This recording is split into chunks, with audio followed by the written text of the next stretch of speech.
What if I told you a dictator's downfall was broadcast live to an entire nation?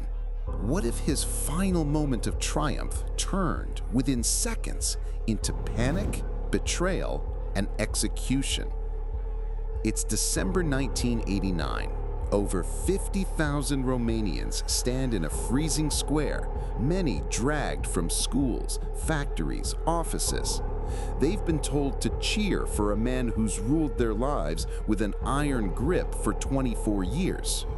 The cameras are rolling, the microphones are live, the whole country is watching. But here's the thing, this wasn't a celebration, it was a trap. And in just a few moments, screams will pierce the air, the crowd will revolt, and a helicopter will lift off from the roof just seconds before it stormed. What happens next will be the last time anyone sees Romania's most feared leader alive. Later in this video, you'll see how Nicolae Ceaușescu and his wife tried to run, plead, and hide, only to face a brutal ending, caught on tape.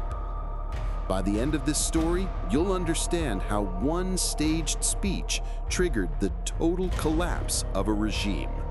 Stick around, because we'll reveal Ceaușescu's final words and why they still haunt Romania to this day. The Great Chronicles. For nearly 25 years, Nicolae Ceaușescu ruled Romania with an iron grip. To his supporters, he was the genius of the Carpathians, a man of the people, a protector of independence, a father to the nation. But to most Romanians, he was a paranoid tyrant who turned the country into a surveillance state where even your own family might report you to the secret police. By 1989, Romania had become a nation of empty shelves, rationed food, blackouts, and fear. Ceaușescu had paid off the country's foreign debt, but at a staggering cost. He stripped the population of basic necessities, silenced dissent, and turned the dreaded Securitate into one of the most oppressive secret police forces in the world. So how did he keep control for so long? One word: fear. Opposition wasn't just discouraged, it was destroyed. People disappeared, others were tortured, families were broken apart. The cult of personality around Ceaușescu grew so large that state television began every broadcast with hymns praising his leadership. But here's the twist. While Ceaușescu thought he had total control, the ground beneath him was already cracking. Whispers of rebellion were growing. In the west of the country, in a city called Timișoara, a single act of defiance was about to light the fuse. I'll explain why this small moment mattered more than Ceaușescu ever imagined in just a second. Because what starts as a local protest will soon spiral into something so unstoppable, it will shatter a regime in just 9 days.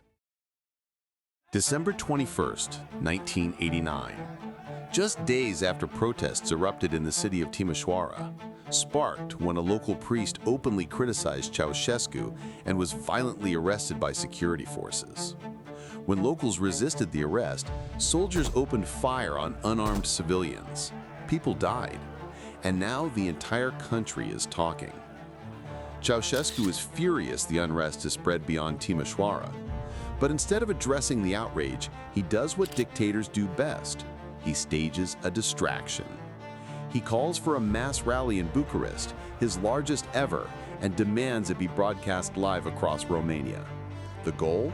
To show the nation he's still in charge, that the people still love him, that the protests were just an isolated blip. More than 50,000 people are summoned to Palace Square, many taken directly from schools and workplaces. They've been standing in the freezing cold for hours, holding flags and banners, waiting for their leader to appear on the balcony. At first glance, the images are stunning. A sea of faces, banners waving, cheers echoing across the square. But here's what the cameras don't show. Almost no one is actually moving. The cheering isn't real. It's a pre-recorded track blasted through massive loudspeakers surrounding the crowd. Only a handful of loyalists in the front rows are clapping on cue, The rest? Silent. Still. Watching. You might think Ceaușescu noticed, but he didn't. He stepped onto that balcony, smiling and waving, utterly convinced the crowd loved him. And then, he began to speak. What happens next changes everything, because within seconds of opening his mouth, the performance unravels and the mask of control shatters in real time. From the balcony of the Central Committee building, Ceaușescu begins his speech. At first, it's the usual performance: mechanical hand gestures, a stern voice, praise for socialism and the Romanian people. He thanks the rally organizers. He talks about unity. He smiles. But then, something happens. A murmur, a crackle in the air, and suddenly a scream rises from the back of the crowd. Ceaușescu pauses, just for a second, then continues, clearly confused. Another shout, then another. This isn't part of the soundtrack. This isn't planned. His wife, Elena, panics. "They're shooting," she yells. Behind the camera, security scrambles. Off-screen, protesters have broken through the outer barriers and are rushing toward the building. Ceaușescu's personal bodyguard warns, "They're inside! They're entering the building!" The television cameraman, following strict instructions, suddenly tilts the lens toward the sky, cutting the feed just as panic erupts. But the damage is already done. The cheers have stopped, the mask has dropped, and everyone in Romania watching live knows something has gone terribly wrong. Here's where it gets chilling. As protesters storm closer, both Ceaușescu and Elena step forward and try to shout them down. "This is a provocation," Ceaușescu yells. "Go home, stay back." But no one's listening anymore. For the first time in decades, he's powerless, and the people know it. Security forces manage to push the crowd back. For now. But the atmosphere has changed. The air is different. The dictator just blinked, and Romania saw it. Ceaușescu leaves the balcony shaken, but not defeated. At least, not yet. Inside the Central Committee building, he issues a chilling order. Crush the protests by any means necessary. No more hesitation, no more warnings. Within hours, the streets of Bucharest erupt into violence. Tanks roll in, armed troops are deployed. Snipers are stationed on rooftops. The Securitate, Ceaușescu's brutal secret police, are unleashed like hounds. And for one long bloody night, the capital becomes a war zone. Protesters are shot in bright daylight. Others are dragged into alleyways and beaten. Barricades are blown apart. Bodies fall in the streets. And by dawn, there's so much blood on the asphalt that water cannons are brought in just to wash it away. But here's what Ceaușescu doesn't realize. This massacre, meant to restore control, has the opposite effect. It becomes the final straw. Because Romanians across the country see what happened, and something changes. In factories, in schools, in military barracks. People stop whispering and start marching. You might think this is where the story ends. Uprising crushed, dictator survives. But no, this is the false closure. Because in a matter of hours, Ceaușescu will discover that the very institutions built to protect him will begin turning against him. And when the military flips sides, the countdown to the fall truly begins. The morning after the massacre, Ceaușescu is relieved. He believes the uprising has been crushed, order restored, fear reinstated. But he's wrong. Just before dawn, disturbing reports reach him. Thousands of workers are abandoning their factories and marching towards central Bucharest. Entire neighborhoods are emptying out. Protesters are flooding in from every direction. And then, something Ceaușescu never expected. The army hesitates. Soldiers sent to block the crowds don't fire. In some places, they lower their weapons. Then, quietly, defiantly, they join the protesters. Ceaușescu is stunned. This wasn't supposed to happen. He summons the top leadership of the Communist Party for an emergency meeting inside the Central Committee building. As they argue and panic, the noise outside grows louder. The building is surrounded. Hundreds of thousands now fill Palace Square, not with fake cheers, but with real rage. They're chanting, "Down with Ceaușescu! Freedom! Justice!" Windows rattle, doors shake, protesters are breaking in. This is the moment. The regime, built over 2 decades through surveillance, terror, and propaganda, is collapsing in real time. Inside, Ceaușescu does the only thing he can think of. He calls for his personal pilot. He says, "Bring the helicopter. We're leaving." In that instant, everything changes. The feared dictator isn't in charge anymore. He's running. Inside the Central Committee building, chaos is closing in. Shouting echoes through the halls. Guards are abandoning posts. Protesters are only minutes away from breaching the final doors. On the roof, the helicopter arrives, blades chopping the freezing air. Ceaușescu, Elena, 2 senior officials, and 2 bodyguards scramble aboard. But the dictator, once so poised, can barely walk. His face is pale. Elena is visibly panicking. As the aircraft lifts off, just moments before the building is stormed, cameras catch a brief glimpse, a fleeing tyrant, airborne, desperate. But freedom isn't guaranteed, not even close. The helicopter heads toward Ceaușescu's personal residence in Snagov. There, he tries to reassert control. He demands military support. He orders 2 helicopters to escort him to a loyal garrison in the west. But the reply? No one is coming. He's on his own. The pilot, sensing danger, urges the group to take off again, but lighter. The 2 officials are left behind to reduce weight. Ceaușescu, Elena, and the remaining guards lift off, still hoping they can reach safety.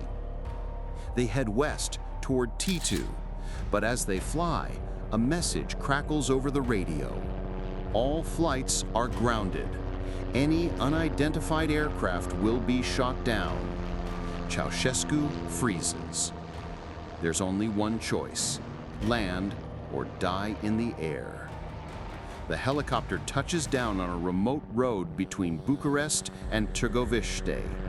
The former dictator is now a fugitive, on foot, stranded, hunted. And from here, things only get worse. They're no longer rulers. They're fugitives. After the emergency landing, Ceaușescu and Elena wave down a passing car. The driver, a frightened local, recognizes them instantly, but dares not refuse. The dictator sits silently in the back, disoriented. Elena clutches a handbag stuffed with cash and valuables. They ask to be taken to Târgoviște. But here's the twist. The driver isn't helping them. He's leading them straight into a trap. Unknown to Ceaușescu, the revolution has overtaken the entire nation. Cities are declaring freedom. Army units are defecting. Television broadcasts are now calling him a criminal. At a roadside checkpoint, soldiers surround the car, guns raised.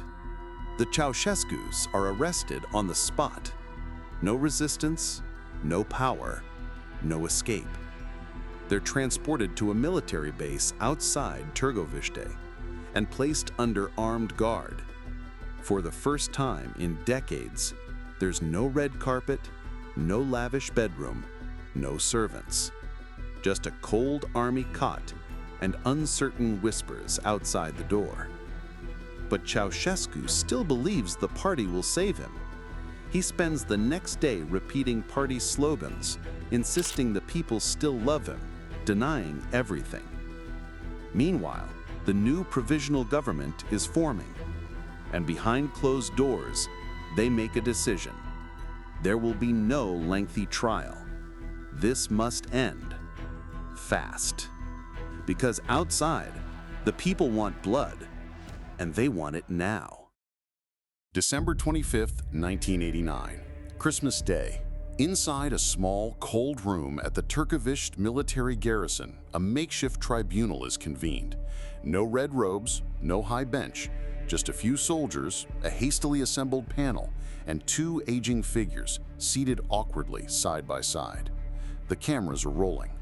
Nicolae and Elena Ceaușescu are formally charged with genocide, subversion of state power, destruction of the national economy, and illegal accumulation of wealth.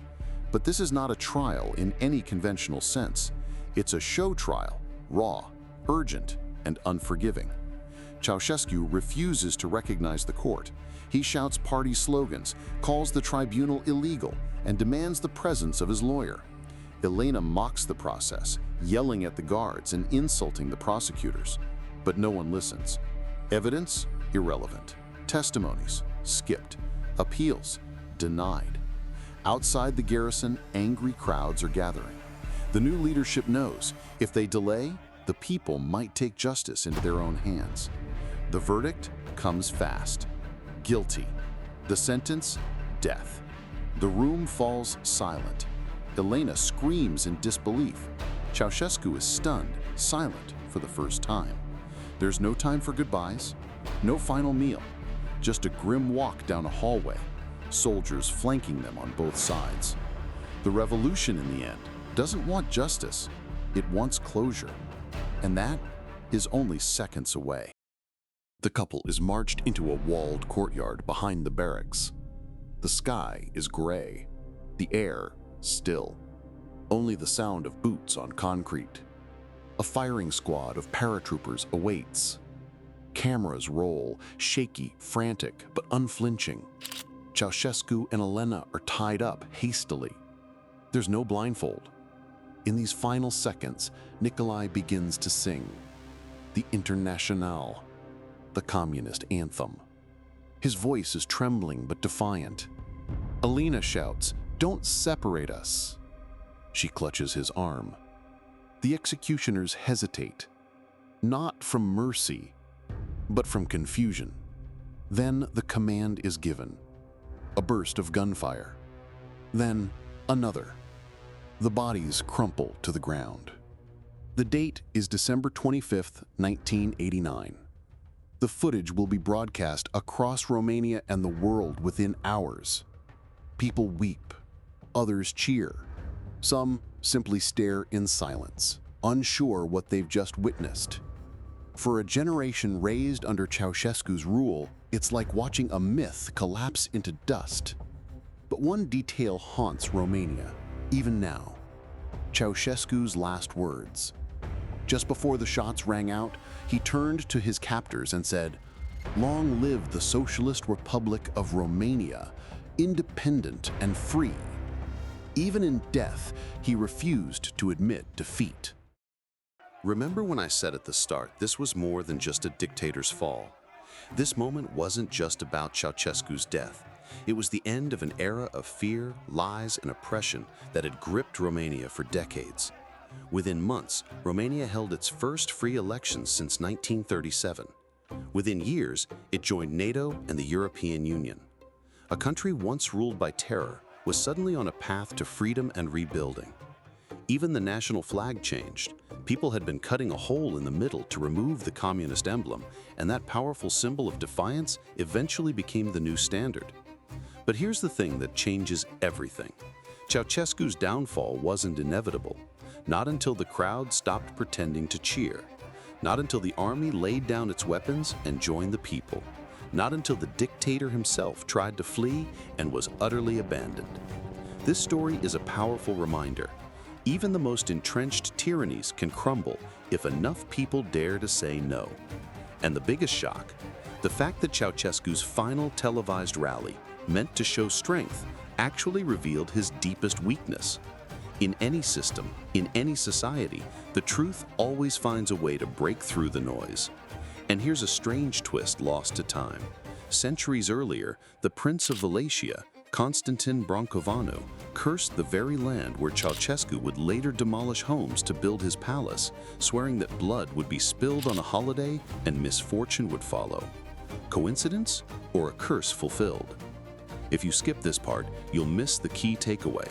Power built on fear is fragile, and live, unfiltered moments, like Ceaușescu's last speech, can change history forever. Thanks for watching. Now that you know what really happened to Romania's dictator on live TV, what do you think? Comment below and share your thoughts. If you enjoyed this video, please like, subscribe, and hit the bell so you don't miss the next deep dive into history's greatest moments. Stay tuned.